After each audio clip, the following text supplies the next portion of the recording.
Sepsis is a potentially life-threatening and life-altering response to an infection. More than 1.7 million adults in the U.S. develop sepsis each year, and nearly 270,000 will die as a result. And joining me now is Dr. Mary Warner, Chief Medical Officer from North Suburban Medical Center, to help us better understand sepsis. Thanks so much for coming on the show today. Sure thing. Okay, so first, we often hear about sepsis and septic shock. What exactly is it? So sepsis starts with infection. Infection could be a bacteria, a virus, a fungus, and our bodies develop an inflammatory response to try to contain and fight off the infection. But sometimes, for reasons that researchers don't fully understand, that infection precipitates a really unbalanced or dysregulated inflammatory response, and that strains our internal organs and can lead to organ failure and even death. So that's very serious. Very serious.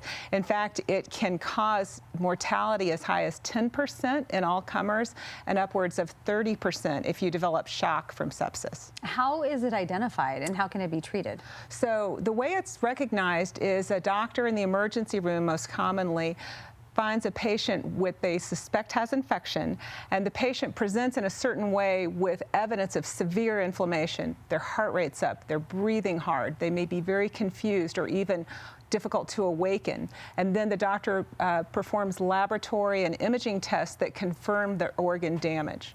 How is it then treated? So 3 ways. The most important thing is early antibiotics targeted to the site of infection. That's the most critical.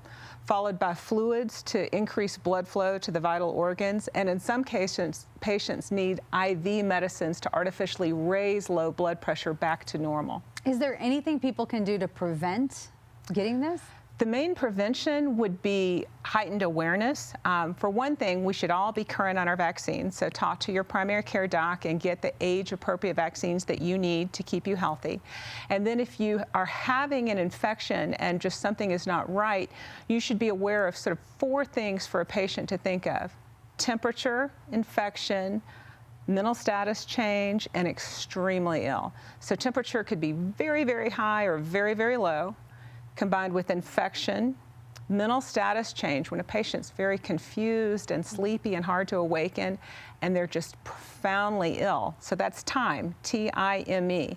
If you have those 4 features, you or your family should be calling 911 to get you to the emergency room for early treatment. Well, this is all good information. Thank you so much for joining us today with all of that. And you can catch this interview as well as all of our other health interviews on cbscolorado.com.